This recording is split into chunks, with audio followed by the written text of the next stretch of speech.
because time is important. And we have our guest today, who is Stephanie Fertig.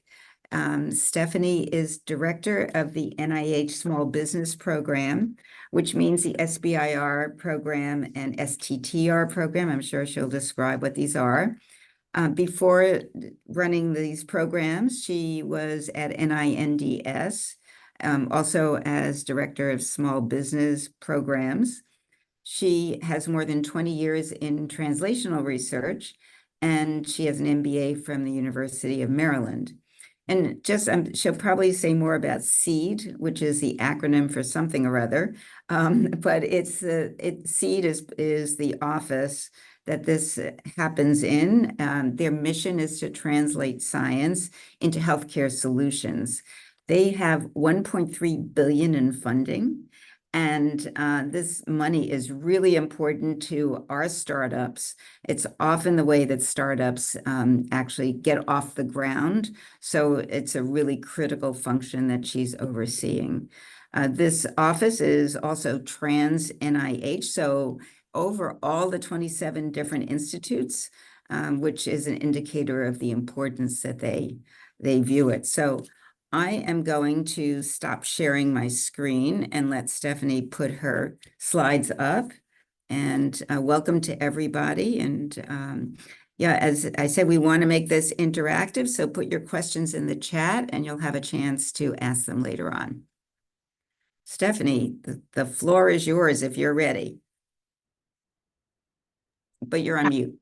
So hopefully you all can see can you see my slides? Looks good. Mm-hmm. Excellent.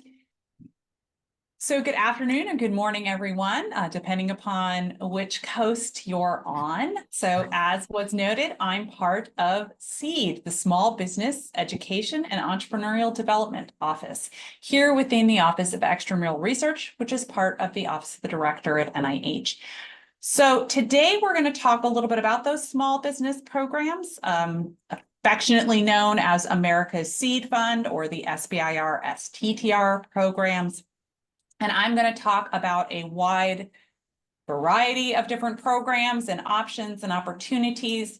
I always point people to our website, seed.nih.gov. It's a wealth of information. Pretty much when we're done here today, if you have some additional questions about any aspect of the program, you can at least find the beginnings of an answer there that can help you determine, hey, do I need to reach out and ask for more information? Or gosh, there it is on the frequently asked questions. So it has a lot of specific information there, including how to contact us if you do have more questions, seedinfo@nih.gov. The NIH mission can really be summarized as turning discoveries into health. And as Stephanie noted, we really utilize the programs to take those great innovations that are out there in the country and get them into the hands of the patients, clinicians, caregivers, and researchers that need them. We're here to help translate those great technologies to the marketplace. Now, these are congressionally mandated programs, and you'll see actually our numbers have increased. It's now 1.4 billion or so. So it started creeping upwards when you start rounding. So we are about 1.4 billion now. And that is for two separate congressionally mandated programs: the Small Business Innovation Research or SBIR program and the Small Business Technology Transfer or STTR program. There are policy differences between the two programs, but I like to summarize them like this. The SBIR allows partnering, and the STTR requires partnering with a U.S. nonprofit research institution. That's the big difference. There's a requirement for partnering, and there's no requirement for partnering. Now, regardless of whether or not you are in an SBIR or STTR, the award is always made to the small business. And really, this is some of the largest sources of early stage capital for small businesses within the United States. Non-dilutive capital, it is not a loan. You don't have to pay it back, not taking a piece of the company. And as you can see, we're in this very early space for small businesses. oftentimes most of the small businesses we're working with, just brand new, started by individuals where this is their first company. That is very common. And many of our awardees are able to take our funding, leverage that funding, de-risk their technology, and attract investors and partners. And so that's really the goal of our program. We're generally not the final purchasers of the products. We're here to help you get that great product out to the marketplace. And in fact, we have had a number of companies do that. Now, I always put up the success stories because I do think it shows kind of the depth and breadth of the different technologies that we can support. During our initial chat, as people were signing on, I was talking about how there are 27 different institutes and centers at NIH. 24 of them have a small business program. Each of them has a little bit of a mission area, different mission areas and different goals and different objectives. And they all have small business programs within them. So you can really see the wide depth and breadth of the kinds of technologies that we support. Everything from research tools to different digital learning, digital health, as well as therapeutics, diagnostics, devices, and everything in between. Really, it is a wide variety of different modalities and research areas that fit within the overall health mission. When we're talking about the small business programs, we're talking about phased programs. Now, these are not clinical trials phases. This is an unfortunate similarity in the nomenclature that is part of the legislation. So when I say phase 1 here, I'm not talking about clinical trials phases. So a phase 1 is feasibility study. Phase 2 is full research and development. Now you'll see feasibility study, full research and development, that's not very specific. And that's on purpose. One of the real hallmarks of our small business program is flexibility. One person's feasibility study is another person's full research and development. I've seen a lot of different kinds of technologies come in as a phase 1 at varieties of different stages. And so really, again, we expect that companies come to us at multiple stages and are really utilizing the program to meet their specific needs. We've got 3 different ways to come in. We have a standard phase 1, where you then get data and then apply for a phase 2. We have a fast track, which takes the phase 1 and phase 2 and puts them into one proposal. And then you have a direct to phase 2, which allows those companies that have already really done a lot of the feasibility work, have a lot of preliminary data, they're able to jump direct to the phase 2. And that's only for the SBIR. Regardless of how you get to a phase 2, there are a variety of different bridging programs to help companies get to the commercial market or partner or investor. Now, and I put them here, but only some institutes and centers participate in those additional programs. Again, each institute and center utilizes the program a little bit differently to meet their mission. Another big difference between the institutes and centers is that they each may have slightly different budgetary guidelines. So there's the standard Small Business Administration guidelines, and you see those in the right-hand corner here, and they will change on a yearly basis for inflation. But we recognize that this might not be enough for some areas of research and some kinds of research. And so we do have a waiver from the Small Business Administration to exceed these budgetary guidelines for some topics. So institutes and centers have the choice to be able, for some of their topics, to exceed this for a particular project. But again, some institutes, each institute and center has their own budgetary guidelines. Now, the majority of our funding does go through what we call investigator-initiated grant applications. So what does that mean? Well, if you go to our website, what you're going to see is a big blue button that talks about open funding opportunities. And you'll see the wide variety of funding opportunities that we have open right now. And you'll note that we really do utilize 3 standard receipt dates a year. If you look at those open funding opportunities, you're going to see something called the general omnibus solicitations. Those are the general open topic, if you will, solicitations. There are investigator-initiated solicitations. You as an investigator are going to see a problem out there in the in the world, in the marketplace, and you're going to say, I have a solution to that problem. So you're going to come to us and indicate, here's the problem, and here's the solution that I have to this really important problem out there in the community. We will cover anything within the mission space of NIH through those general omnibus solicitations.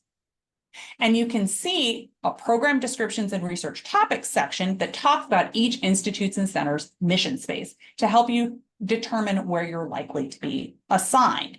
Because you're going to come into the NIH, you're going to apply to the NIH, but you're going to be assigned an institute or center who may have different guidelines. So that's why it's important to determine where are you likely to be assigned. And we'll talk a little bit about that in a minute.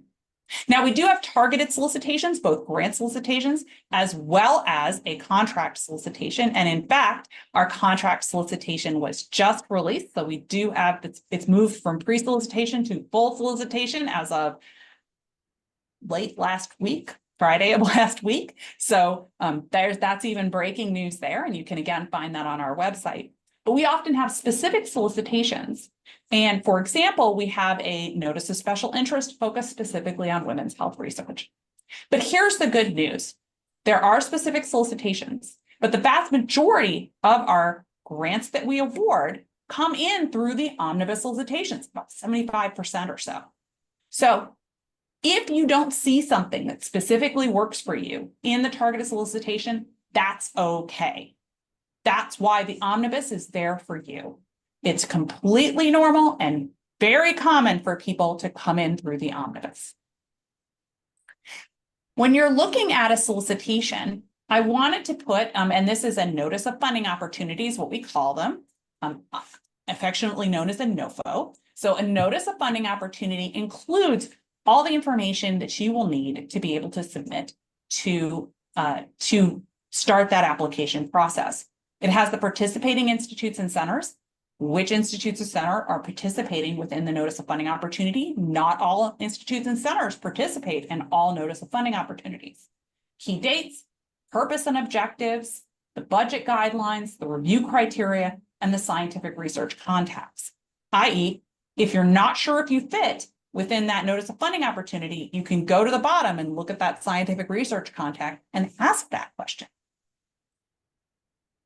So I want you to remember, we're going to talk a little bit about the review criteria later. So put a pin in that, but you can see review criteria is part of the notice of funding opportunity. So reading the notice of funding opportunity carefully can be really important because you can see there's a number of very specific pieces of information in that notice of funding opportunity. I did hear that a couple of you were fairly new to entrepreneurship. Love to hear that. I want to point out a specific notice of funding opportunity you might want to take a look at, which is the Small Business Transition Grant for New Entrepreneurs.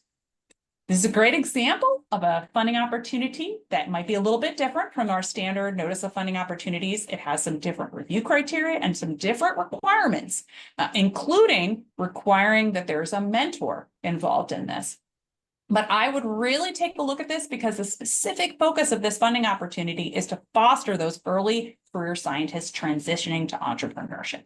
And so this is a great example where if you're somebody that fits that, you should read the notice of funding opportunity. If you're still not sure if it's for you, reach out and ask one of those points of contact. You can even just ask our office, seedinfo@nih.gov. We're happy to answer any questions that you might have. And the good news is there was a webinar for this notice of funding opportunity, and you can find that webinar recording as well as all the materials online. Now, what you may have noticed for that last funding opportunity is it had a clinical trials and a non-clinical trials version. Here's a mistake that a lot of people make. What is a clinical trial? If you're doing anything with human subjects, you should read our definition of a clinical trial very carefully.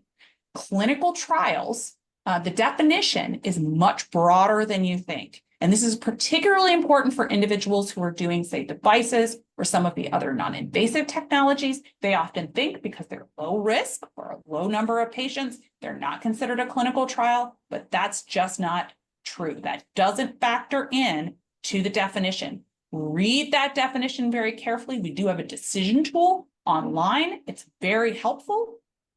And I'm happy to make these slides available at the end of this so you can send them out, make sure people have access to them. But definitely utilize the decision tool online, utilize the definition, and then reach out and ask if you're not sure if you're a clinical trial. Because again, you want to make sure to come under the right program announcement. If you come in under the wrong one, you may get rejected and be not reviewed.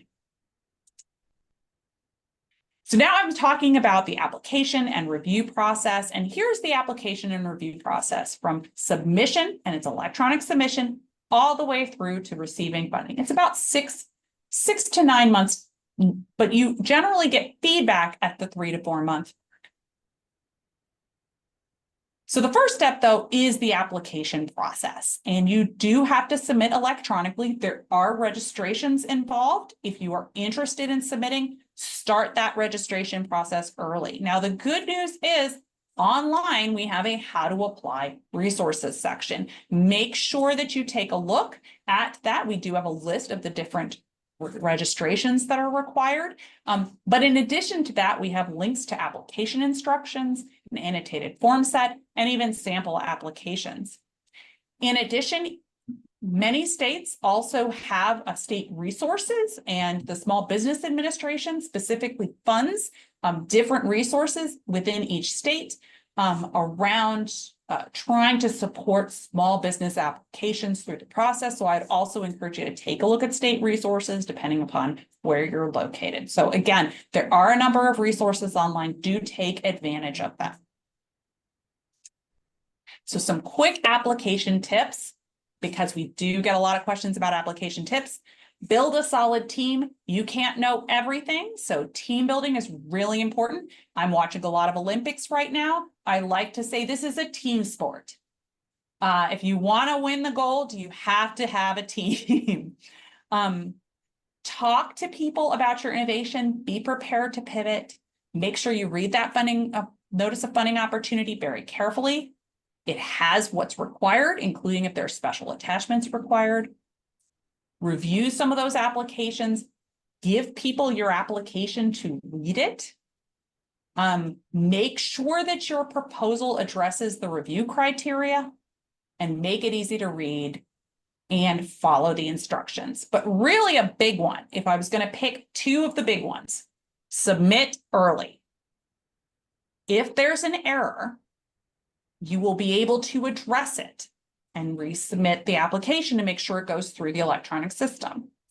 If it's the 11th hour, we may not be able to help you. And in fact, I have no control of this of the submission process, so I can't push something through if it's late. The second most important thing is talking to a program officer. Now, you might say, well, wait a minute, how do I figure out who a program officer is?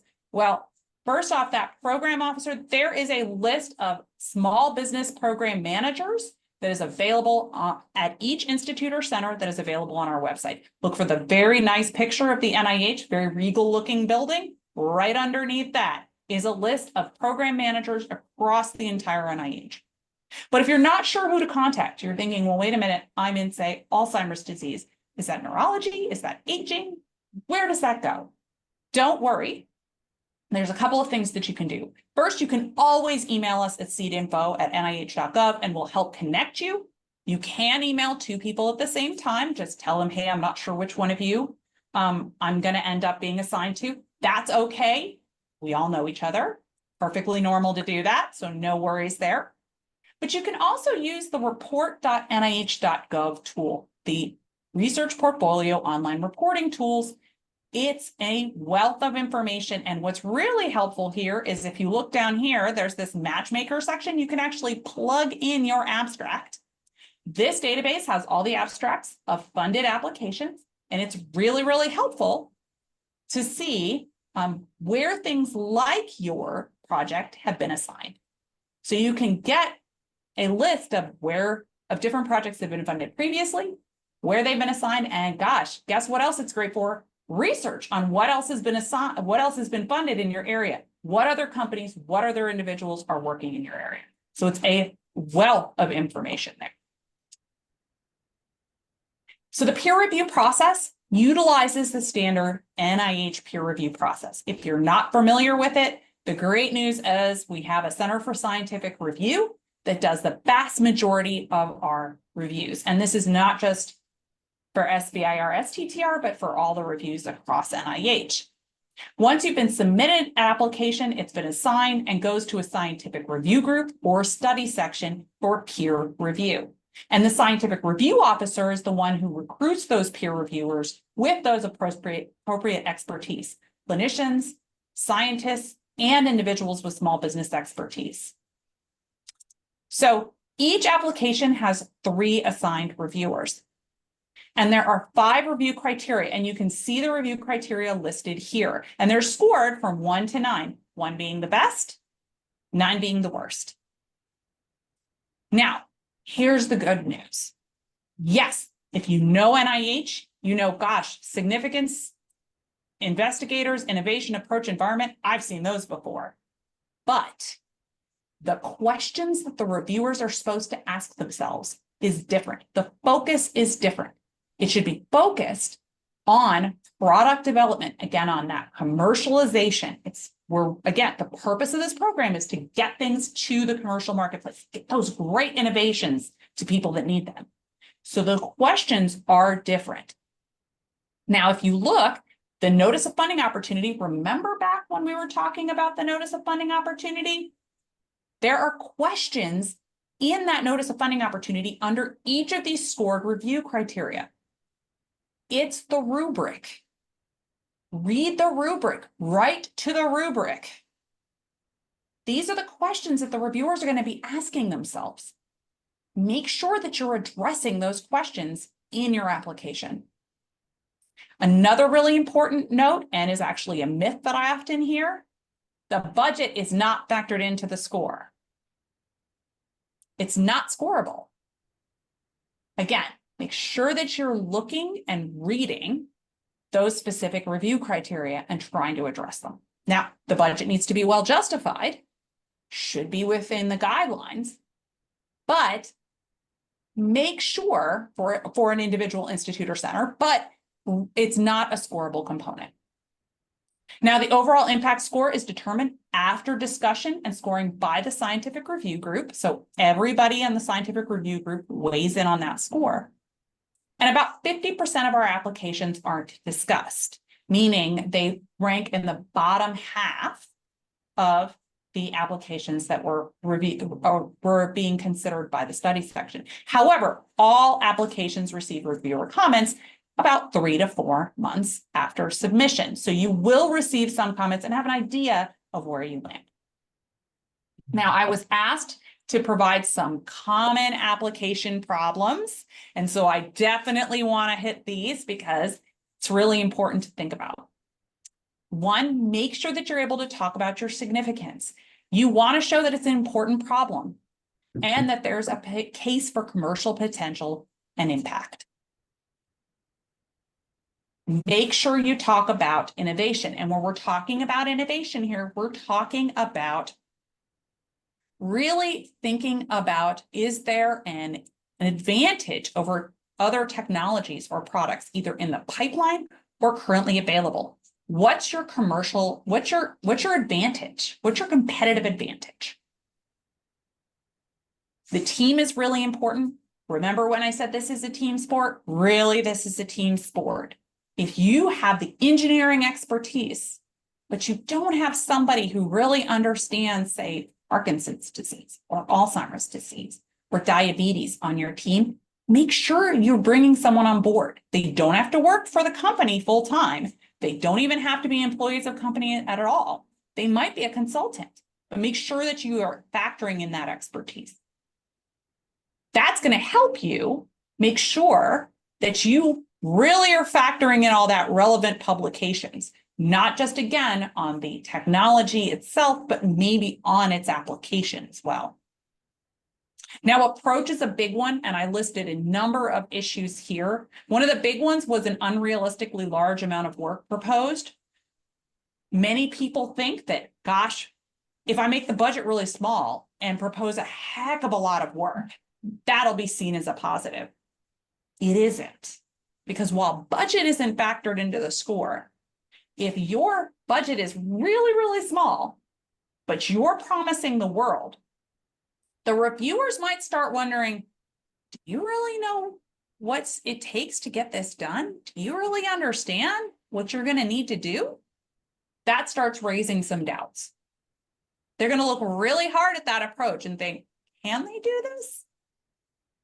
So make sure it's the right sizing the amount of work for the size of the budget that you're asking, and that it's the right work to do, that you're de-risking, you're doing the next logical step.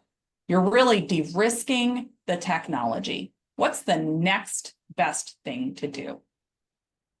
And then the other big one I want to point out is potential pitfalls and alternatives.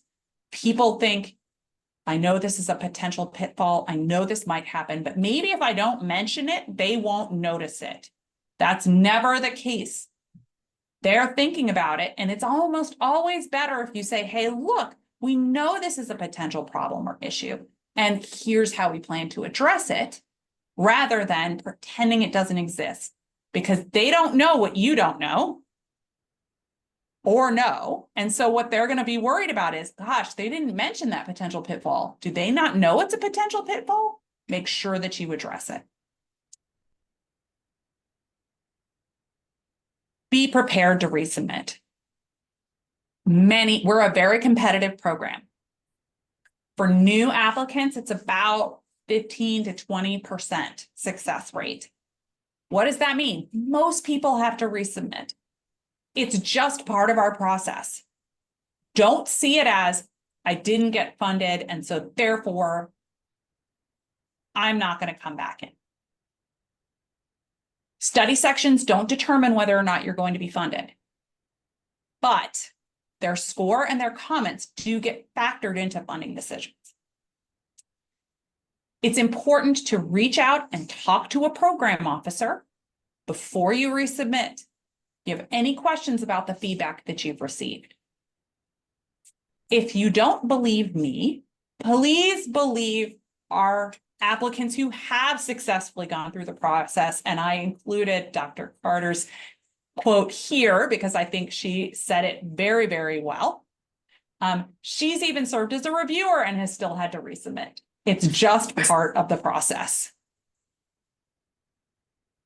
I want to spend the last couple of minutes here talking about some of the other things beyond the funding, because it's important to know it's not just about the money. And let's be clear, the money is why people often are coming to us, but it's not just money. The Small Business Program and the SBIR STTR Award can support, and the core of it should go towards research and development. However, there's a couple of ways that you can get support for the commercial components, the commercialization components of your projects. So one is the technical and business assistance programs. And those technical and business assistance programs for both the phase 1 and phase 2 provide different levels of support. We really encourage our phase 1s to take advantage of our technical and business assistance needs assessment program. This is something you request post-award. So once you've received a phase 1, you can ask to get a needs assessment. That assessment helps you determine what you should be asking for in your phase 2, because you get up to $50,000 in your phase 2 to hire a vendor for technical and business assistance. Things like market research. Maybe you need additional support with intellectual property. Maybe you need additional support to do some kind of analysis of the marketplace. There could be a number of different things and different ways that you may use that money. Strongly, and you're going to maybe figure some of those out based on that needs assessment. So that's the first thing that we offer for small businesses. But we also offer other innovator support beyond the technical and business assistance program. We have regulatory and business development consultants in-house. Those individuals are they are entrepreneurs in residence who have really been able to provide that support and consultations to our recipients. We have partnering and investing opportunities because we recognize we're not the final purchasers of our products. So we help send companies to things like Bio, to Advamed, to the MedTech conference, to different conferences across the country so that they can make those partnerships and make those investment connections. And our consultants help pitch coach our companies before they go to those investor events. Because let's be honest, those aren't scientific presentations. They're very, very different. And so we want to help set you up right. Lastly, we do have a number of entrepreneurial support programs. Again, we recognize that many of our entrepreneurs are brand new to entrepreneurship. This may be the first time they've ever done this. So we have something called the Entrepreneurship Boot Camp. That is still open right now, but if you are interested in that, it's really to help pre-SBIRs, in some cases, pre-company teams, really help determine their entrepreneurship, customer discovery, business model validation.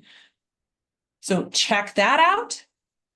We have a supplemental program for small businesses that have already received funding. They can bring on individuals to get entrepreneurial experience.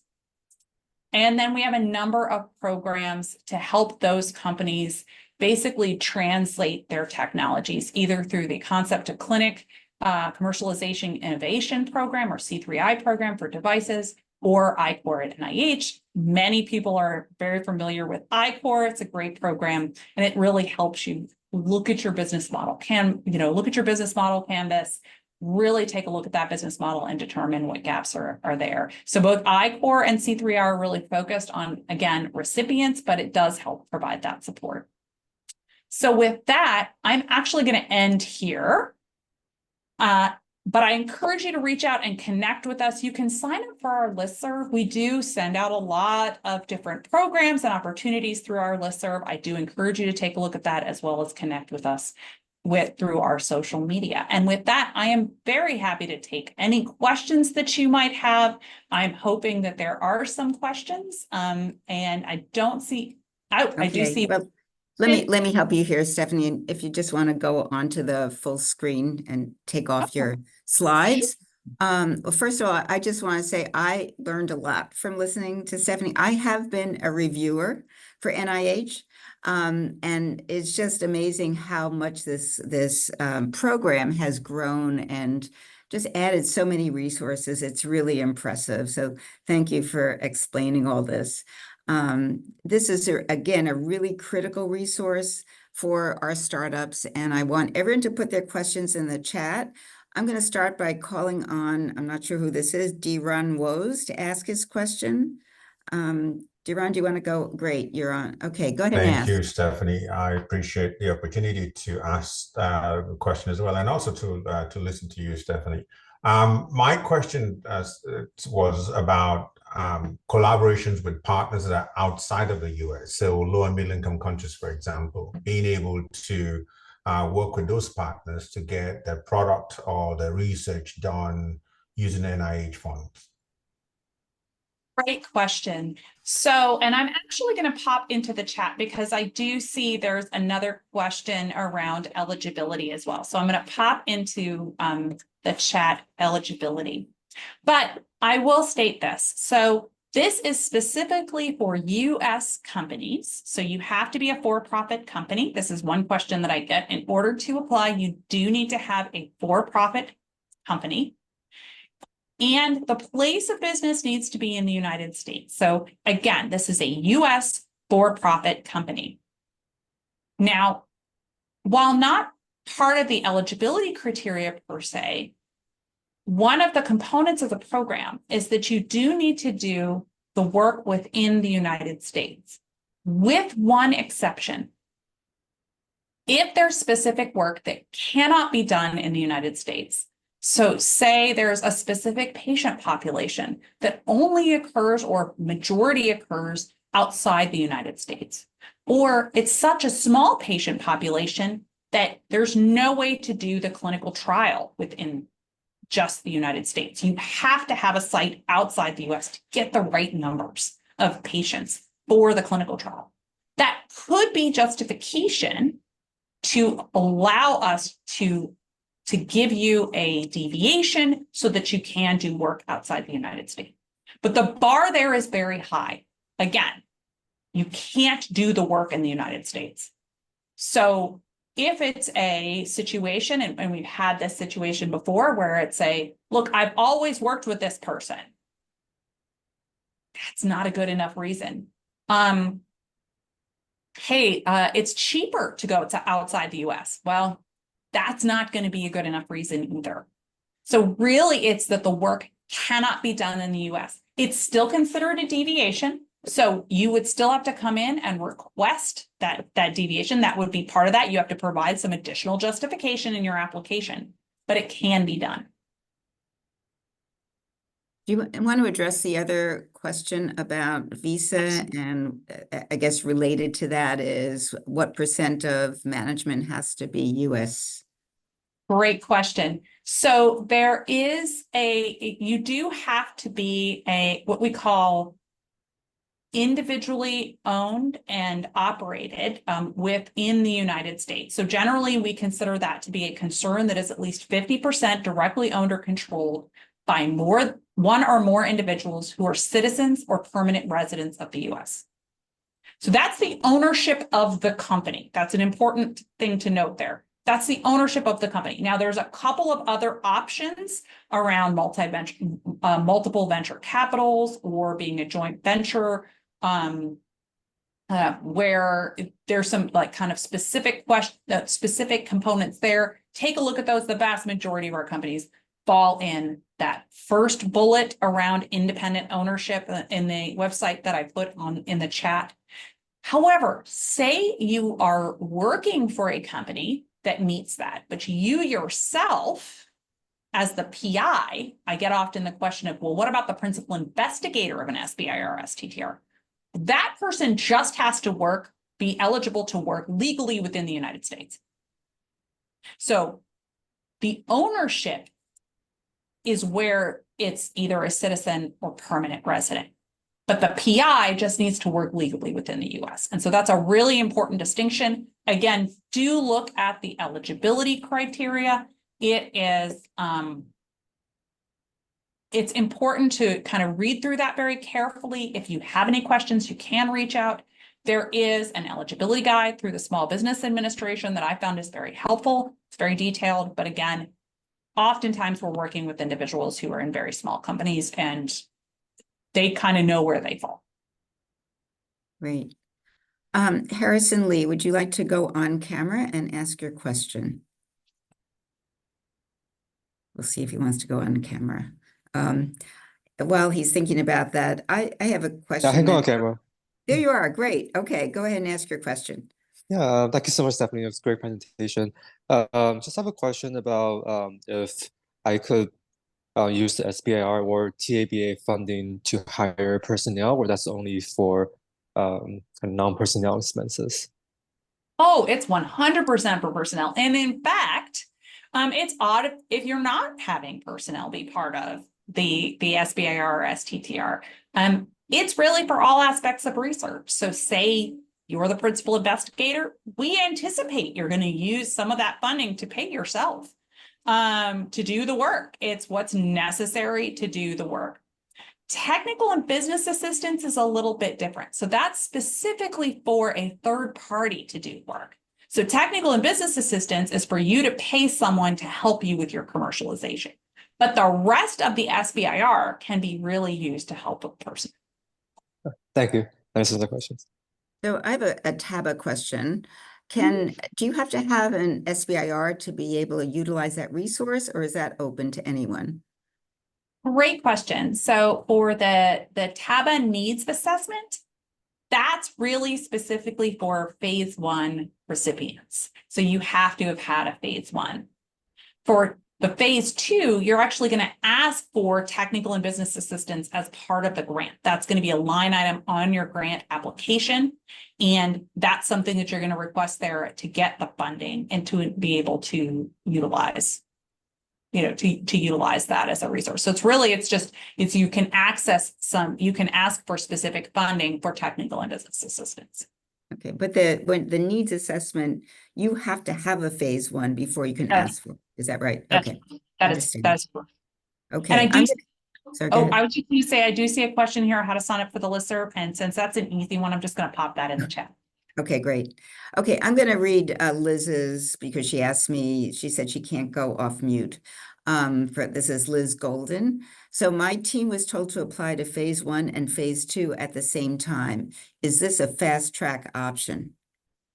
Yep, that's a fast track. Phase one and phase two in the same proposal. You have to have the phase one and a fully formed phase two, plus the commercialization plan in one proposal. So that's what's really important. Now, a couple of distinctions. I'm going to jump in and just give a little bit of extra facts around this, because I often get asked, what's the difference between a phase one, a fast track, and a direct to phase two? Phase one, you don't need to have any preliminary data, but you should have scientific rationale. Fast track, you don't have to have preliminary data, but it is anticipated that a successful fast track will have some preliminary data in hand. And then finally, a direct to phase two, you have to have preliminary data. You basically need all the data as if you'd already received a phase one. And so that's how you have to think about those three levels. Now, a phase one doesn't have a commercialization plan versus a fast track and a direct to phase two do have to have that commercialization plan in addition to the research components. So what is the success ratio of a phase two or direct to phase two? Sorry, or yeah, direct to phase Fast two. track, phase one. So this is a fun myth that we also hear too. I hear a lot that it's much harder to get a fast track or direct to phase two compared to a phase one. Now, individual institutes may vary, but if you look across the entire NIH, the success rates are actually virtually identical. Fast track, phase one, direct to phase two, all about the same. Once you start talking about a phase two, so companies that have already received funding for a phase one and now they're coming in to get a phase two, that success rate's a little higher. But you know what? That makes sense because they've already successfully competed for a phase one, right? So they are likely going to have a higher success rate, usually somewhere in the 30s. So we've heard that a combination phase one, two is more difficult to get. That's not true. That's not true based on the numbers. Now, that said, an individual institute or center might say, hey, look, for us, they may favor one thing or another. What we found is a lot of it is self-selection. Once we, clearly start talking about what it takes to make a good fast track versus a direct to phase two versus a phase one, we found that a lot of companies will start self-selecting. Hey, wait a minute, I don't have a lot of preliminary data. I don't have that kind of in hand. I'm not really sure what my phase two looks like yet. Maybe I should do a phase one. Or companies come in and say, I have a lot of stuff. I'm ready to go for the larger award. I've got a lot in hand. It makes more sense for me to do a direct to phase two. So we find that there's a good amount of self-selection that does occur based on starting to write it. I will do one little asterisk. Fast tracks can be tricky to write because you are cramming phase one and a phase two into the page limit of a standard phase two. You are having to write tight. If for some projects that can be more tricky than others. And so again, that might also factor into your decision. Okay. Kirsten, are you ready to go on camera and ask your question? Great. Sure. Hi there. Thanks so much for this. Super helpful. I'm curious whether you have seen many resubmissions get assigned to new review committees, and if that happens, when that happens, if you have any advice for the people who are working on the resubmission. And yes, this has happened to me. I'm sure that sounded like that might be a specific question. Very specific question, but a great question. So the vast majority of the time, it gets assigned to the same review group. Okay, the vast majority of the time, same review group. Now, that doesn't mean it's going to get the same reviewers, even if it's in the same review group, because the vast majority of the small business study sections are actually ad hoc study sections. It depends the different specific applications that come in. They may have different reviewers that they're pulling from. So even if you had gone to the same study section, you may not have had the same reviewers. And in fact, that often happens. So that's the first, I mean, I don't want to say if it's good news, but that is a common occurrence anyway, to have different reviewers review your resubmission. Sometimes things can go to different study sections for a variety of reasons. There may be shifting in some of the study sections focus. They may be, changing some of that. It can happen where the Center for Scientific Review looks and says, gosh, this set of research really needs to be put with this other set of research. That certainly can occur. But again, because you're not guaranteed to have the same reviewers, really at that point, it is in many ways, you're going to be writing it to the same, you're going to be responding to the reviewer comments because they will have access to the study section, to the summary statement. But at the same time, your application is going to be in the mix with all sorts of other applications. What you might want to do is reach out to your program officer and see if they've had any experience with that study section. So every review, the summary statement has a program officer in the upper left-hand corner of the study section of the summary statement. It's always a great idea to reach out. Now, at this point, you've probably been assigned already, so there's nothing to do here except see what they say. I would say once that summary statement has been released, circle back with the program officer. The good news here is you can always say you don't quite get it, or there's some, you're not within contention. You can always reach out to your program officer and say, okay, help me decide what's next. Help me figure out what your next step is. You can, depending upon if it's been reviewed or not at this point, you can always reach out to the Center for Scientific Review and say, hey, I thought I was going to go to this study section. Is there a reason it changed? The scientific review officer may be able to help with that. So if you're under review but haven't yet received a score, your point of contact is the scientific review officer. You can ask for, an explanation for why it changed. They may or may not be able to get it, but they could answer your questions there. Okay, thank you so much. Any data on how well resubmissions do? I don't have specific data because it is a little tricky to determine. But I will say that when we've looked previously, resubmissions do tend to do a little bit better than standard submissions. Again, the reviewers are supposed to look at it as if it was a new proposal. So it's an interesting thing. When I started at NIH, and I won't say how many years I've been here, but it's been a bit. There was this kind of unspoken rule that if somebody resubmits, their score will automatically get better if they addressed all the concerns. However, because the same reviewers aren't necessarily reviewing your application, what if a reviewer finds something new, has a new concern? We do want to encourage that they bring that up. So that idea of the score automatically getting better is no longer applicable. That's no longer true. So the reviewers are supposed to look at the application as written. They can look at the reviewer concerns. They do often look to see, did you address those concerns? But they are supposed to look at the application as it's written. And that means they can bring up new issues. They can bring up other concerns. They can decide, hey, that reviewer had this concern. And if, say, you addressed that concern and changed something, if they don't like how you changed it, they're allowed to bring that up. So scores can get worse on a resubmission. Oftentimes they do get better though. And on average, the percentage is slightly higher, a couple percentage points or more for resubmissions. Great. Before I go to Paul's question, a question for the group or for you to tell the group, how long does it take to write a good application? I know some investigators who've tried to do it in a week. Some we've told them they should be spending a month at least, but what do you tell them? Well, I would not say a week. I mean, given that we expect that you're going to reach out to a program officer at least a month before a receipt date. You have to look at this as a marathon, not a sprint. So let's think about several of the tips that I suggested. One, you have to submit early. So that's at least a little bit of time.